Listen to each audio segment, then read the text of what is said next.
How to log out of Snapchat account from all other devices. Hello everybody, welcome back to another quick tutorial video. Today I am going to be showing you guys how you can easily log out of your Snapchat account from all of the other devices that you've previously logged in.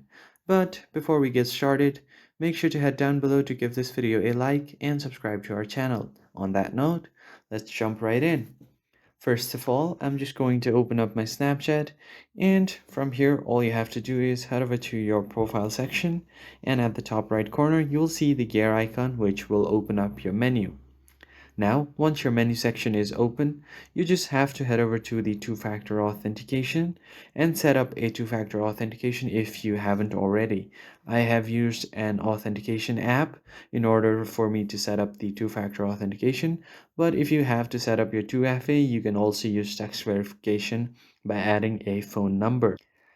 Now on your screen, after you have set up your 2FA, you will get different options like recovery code and forget devices. You just have to tap on the last option and it will show you all of the available devices that have previously logged into your account. And if you just tap on this cross icon at the right side of your device, that device will permanently be logged out. Your account will be permanently logged out from that device, and you will have to verify again in order for you to log into that device again. So that is pretty much it. If you found this helpful, hit the like button and subscribe. I will catch you on the next one.